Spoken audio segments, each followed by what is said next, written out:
Good morning, everyone. Hope you are doing well today. I'm so excited and honored to moderate the debate today. And the debate topic focuses on how the two leaders deal with problems on tour and what they can do to develop our tour guide community. And after answering all questions from moderator, we come to audience questions. If you see problems around you and you are not sure how to deal with them, please raise your hand and send your questions. And you are highly encouraged to offer your answers if you see their solutions do not satisfy you. And last but not least, we also provide fruit and water on the left hand side. Please feel free to serve yourself. I'm going to sit here to get everything organized and the show will start soon. Alright, enjoy yourself.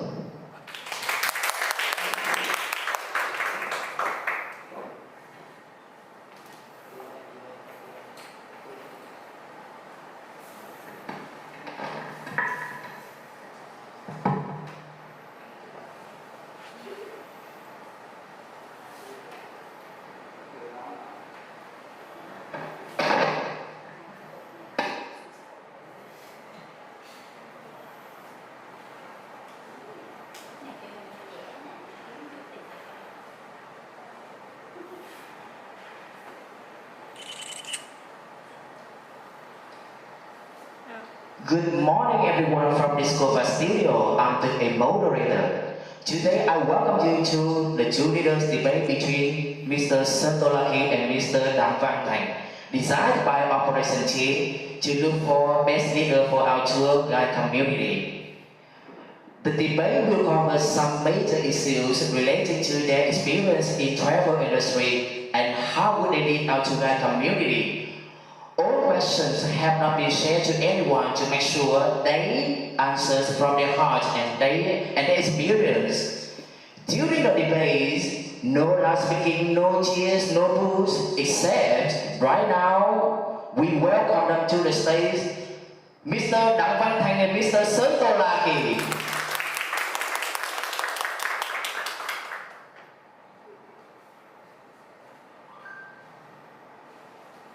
Alright, you look very handsome and confident today.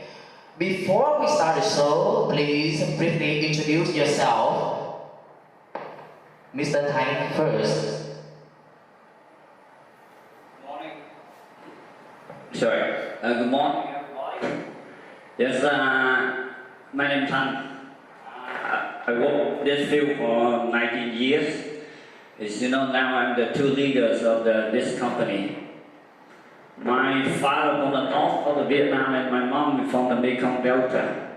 Both of them left their home and moved because the financial reasons, and they make the family here. So I was born and bred in this city. So I loved it very much.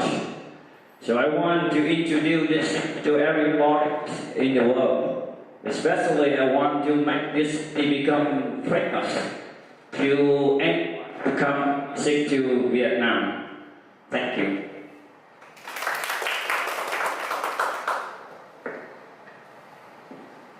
Your turn, Lucky. Good morning, everyone. My name is Lucky. This is a real name. It's not an English name. Because I grew up from the Khmer family, back deeper down in the Mekong. My father used to be a translator for the US back to the Vietnam War. Yeah, so my dreams are, I want to follow the step of my father. I want to be a translator as well. But by accidentally, I joined the tourism universities and I graduated from the unis in 2004. Since then, I worked in the tourism industry up to right now. I was a tour guide for 3 years. 2007, I got promoted to be a tour leader as a cycling trip. And later on, I got promoted to become a tour manager tour across Vietnam and Indochina.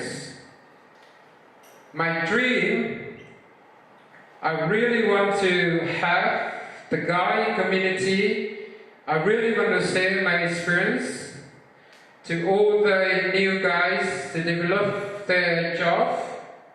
And that's why I'll be here. Yeah? So thank you. Alright, great introductions. There are 6 questions for both of you. Sometimes you have different questions and sometimes you have the same questions. And you have 2 answers.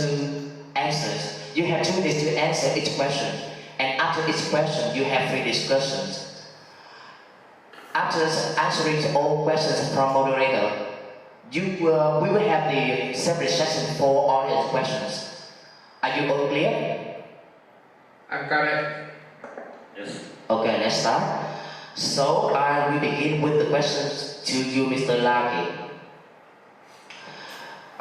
The tipping is very sensitive, and most of drivers sometimes misunderstand that tour guides don't share tipping to them after the tour, and they show aggressive face and intimidation to you. And can you tell me your experience how to deal with it? That is always happen, especially as a tour guide around the city. When you're based in a short area, short tours, sometimes the driver are looking to use at the end of the tour. Yes? So in that situation, what you need to do, first, when you get on the bus with the driver, right, you have to make a good relationship with the driver first. Make sure the driver trusts you, like you. Assume they put the trust on you.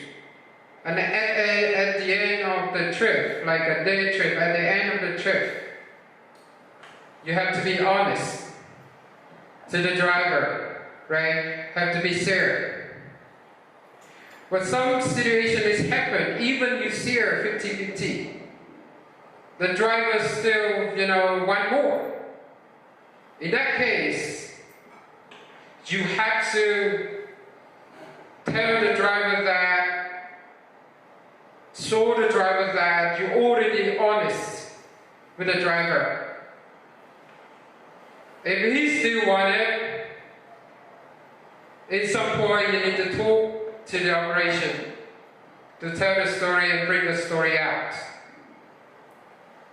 And with the operation in between, you and the driver will sort out the misunderstanding. Assume the misunderstanding, sort it out. Soon you understand each other, so everything's come back to the normal. This is my idea. That's my idea. Your reaction, Mr. Thanh. You say that the first time you say that always happen. I don't agree with that thing because for me, for myself, it's never happened. So you say that it's always happened. Like the argument between the driver and the guy about the tipping is not always happen. And the second thing, we say that the good relationship, when we show as the professional guy or the professional leader, we don't need to show the good relationship with the driver. We just do like what we do. We have to do our duty, and they have to do their duty. So we don't need to show the good relationship with the driver. That's not necessary, I think. And about the honest, like first thing, when we work in this trip, we have to be honest to everyone. In the life, we have to be honest to everyone, not to the driver, not to the guest or anything. With our friend, we have to be honest as well. So that is something I not agree with what you say, about the tipping. Okay, I got this. So both you agree that both you have to be honest. Well, with the driver all the tour, right? So I not agree with the word to say that honest. I just say that to be professional. So the professional is mean that we have to do whatever, the thing happen. Like for example, first thing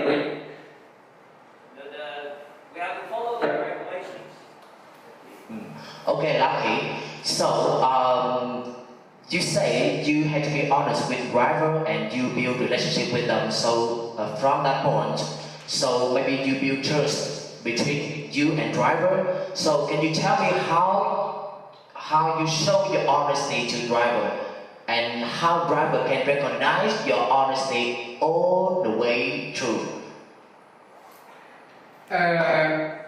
Firstly, I want to correct what I just said is honest. It's in this situation which is as we base in the situation with the driver, and that's why I say honest to the driver. That mean I just only honest to the driver, right? I honest to everybody, but in that situation we said with the driver. Right. Back to the question for a monitor: how you let the driver know that you're honest, or how you build a trust with the driver. From the beginning of the tour, you have to be on times. When you get on to the driver, say hello, make a good relationship, probably ask a few questions whenever you're not with the client. And soon you talk together, as soon you talk together with the driver, you understand them more with their families and everything. You increase them talk, and you stay with them. In some point, you have time for that. You can stay with your personal families and stuff like that, you see. As soon as you get in here. Okay, I got you, Lucky. So, Thanh, you say you have to be professional with the tour guide. You follow the company rules. You do your duty, and driver has their own duty. No one steps over each other, right? So, can you tell me more about your professionalism? That's what I mean, like, for example, when we come to see the driver, when we come to see the driver, we just, like he say, like, say hello, and that's something, that to show up, like we know each other. That's not a good relationship. That only to show, like the professional way to do with the driver. So that's why I say that, no need to make a good relationship. A good relationship is mean that, like, they say, oh, you are very good, and, like, that don't need to do that. You just say that, okay, hi, how are you? And then, like, how is your family? And that's it. And then, like, we try not to talk too much to the driver during the trip. That's one of the ways to show the professional, because when we talk too much, the first thing is the guests behind us, they will annoy you. So the second thing, the driver, oh, this guy is so good to us, and then, they will do something else. And then they will ask more. That's kind of like, they greedy. The people are always greedy, so they want more. They never stop. So that's what I think. Okay, great. So we are clear your points.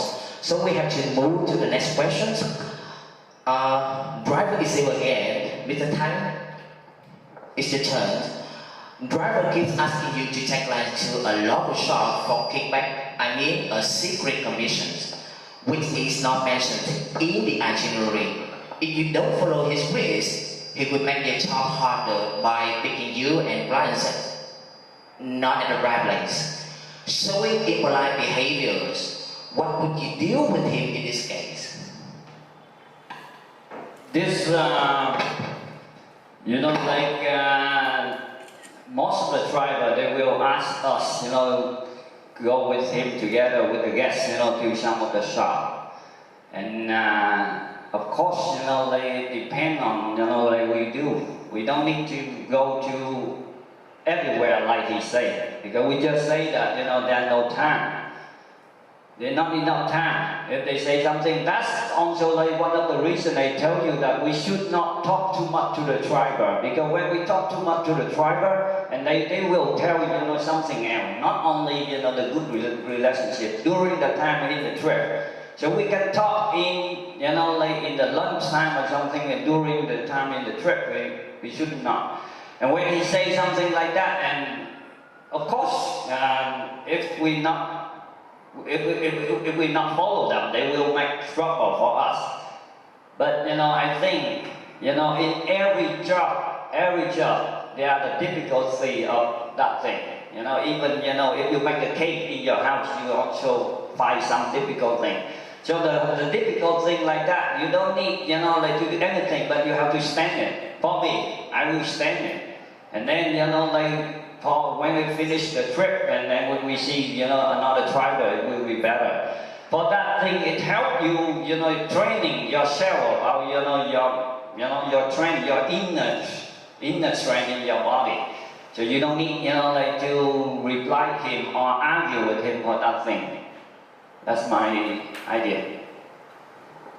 Okay, your response, Mr. Lucky.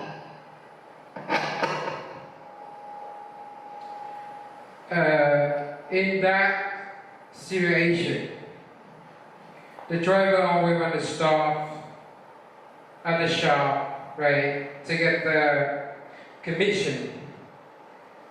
I think in some situation, right, in some situation, you need to ask the client. It's a reminder, yes, ask the client, are you interested in this? It's not about the commission. The client come there to the shop, they don't need to buy it. Nobody forced them to buy it, right? So you ask gently the customer, the client, would you interested in that? I make a simple lacquerware. Lacquer. Lacquer is the main product, is the typical product of Vietnam. They not only to go to see, or not only to go to buy it, but they learn how to make it. The parts of experience come to Saigon, come to Vietnam. Why not? Right? And again, in some situation, you're honest with the client. If they're a well-traveler, they know exactly what we're going to get from there. But sometimes they're happy to do that. Because they have that experience, very unique experience. You found a lacquer in Europe? No. You found lacquer in America? No. Have you seen they make it? Never before. Why not we pop in and have a look? Make the driver happy, tour guide happy, and the client happy. But you will have to make sure that the stuff that they're going to buy at that shop, more or less, is the real one. I like it, so I got your point. And it's not about clients, it's about drivers. Sometimes in the scenario, if most of clients don't agree to go to lacquerware, and driver keeps asking you to go to that or the local shop, which is not mentioned in the itinerary, I mean, they break the rules. And it may lead to potential complaint from clients. I just want to hear how would you deal with it. To make that situation, the driver wants to go, but the client don't want. Yeah? First, you're honest to the driver. I'm sorry. I already asked the client, but they're not interested in it. And what you feel when you bring the client there and they don't get off the bus. Come on, it's a little money. But you need to put your country, yourself in front, your company. 100,000 to 200,000 you can spend all in a coffee anyway. Can you believe that you bring a client there and they don't get off the bus? Where are you going to put your face? On the ground. You're honest to the driver, try to make a driver understand. This is not the client, and the client is not interested in this. I'm sorry, itineraries, we have to follow the itineraries. Yeah? In some situation, you need to, client can stay a bit more in the site, and then you will run out of times for the shop, or you can create a little walking for the client. Client will enjoy the walking, and then we got no times. Well, at the end of the shop, no, I'm sorry, they're too tired, they want to go back to the hotel. Client want to go back to the hotel. So it's not I want to go back home, but it's not I don't want to go to the shop. He said that if it's that situation, the driver don't want to go to tell, you have to tell the driver and try to get out from that situation. No, you can't. You have to face with the difficult. You have to solve the problem. And with that way, next time you meet with the driver again, you still can smile, you still can talk, you still make a good relationship with him. I shoot the guys and driver make a good relationship. The tour 50% success. Your reaction to the thing? I heard you so far, but you always mention about what happened before. But the question is, when you refuse, and then he give you the hard time for working. So that's what happened. And I didn't hear anything about that. You just say you refuse. The way you refuse, that's not the point in this question. Yeah, another point. The situation that we just mentioned, if the driver wants to go to the store, to the shop, right? But the client doesn't want, yeah? In that situation, that's what I'm saying. You just tell the driver. No, be honest. The question a bit different. Like when we refuse, and then like the driver, he's still not happen. He not happen, and then he do something. He makes some difficult thing for us to work. So that is the main thing. So that's what I want. That's why I say that. Like we cannot do anything with that because he is his body for himself. What we think that because of him. We cannot tell him. We cannot change him, especially to change the mind of someone. That's impossible. So we just accept it. And then, we stay in it. And the way we do it, we think it looks like the training. Like the training. We have to be trained in order to be better. So we will be stronger and then we will do better in some other situations. That's what I'm thinking. So you feel you refuse right away when driver asks you to go to the local shop. You refuse them right away. Clients are not going to this shop and this is not mentioned in the itinerary or... In fact, it depends on the situations, like it depends on the situation and depends on the driver as well,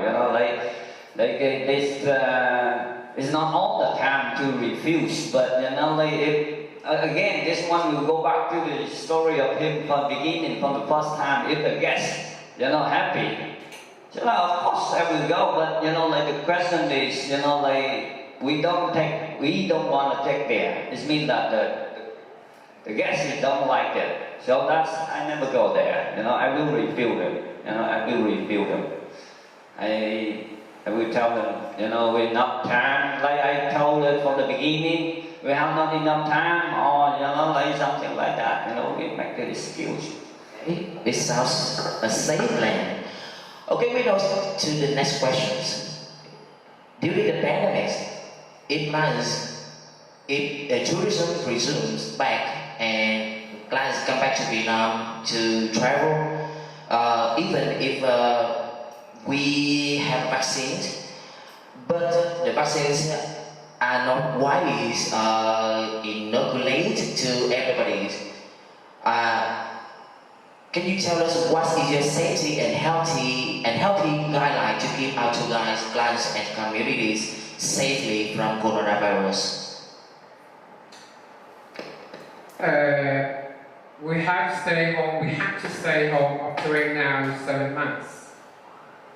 Is this enough time to learn how to be safe for yourself and how to be safe for the community, and especially how to be safe for your guests, the one who brings you income, and the one who will go very, very close to yourself, right? So the priority of that, of course, wear the mask is the most important one. If you can carry, I will carry a little hand sanitizer, wash your hand all the time in my little rucksacks. With that way, in every single places I can share to client. Is somewhere necessary, we need to keep the distances, we do it. We just follow the rules, the law of the government, the policy of the government. And you follow the rules. If you're doing that, or you bring safe, firstly for yourself. If yourself safe, your client, and your community, it will be safe as well. I know the vaccine, there's a big thing right now it's across the world, even in the developed country, like in the States, UK. Not everyone can have the vaccine, or even they have vaccine, not everybody adapts with it well. So it still can be happen. And this type of virus is, I can't describe it in words, it's terrible, right? So even the client come back, even we have the vaccine and client come back, we have to put the safety in the priority. So safe for yourself, safe for the community, and safe for the client. If you always awake, are you the words awake? That means you always know what you're doing. 100%. You be safe. And sometimes we sleep, sometimes we don't know what we're doing. We go to the community, we forget to bring the mask. We go to the client, we don't care, and that thing can be happen. So you have to be awake in every single moment. What are you doing? Ask yourself, is that safe or not? If that question come up in your mind all the times, doesn't matter what you do, you will be success. Is it your time? I don't have any idea about this. Alrighty. Okay, great. So we come to next questions.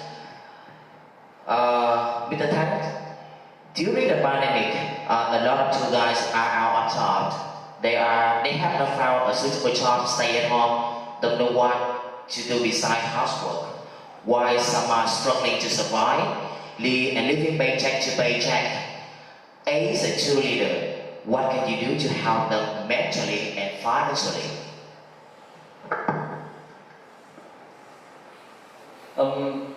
You see, this one is not only the thing of one person. You know, like this is in fact, this is the big thing. Your question is the big question. You know, that's the government have to do that. You know, but you know, like for the idea that for the mental, you know, like that the thing I do that's all the time. You know, sometimes I play music and I post on the Facebook, you know, to make everybody happy, and I hope everybody happy. I hope everyone enjoy it.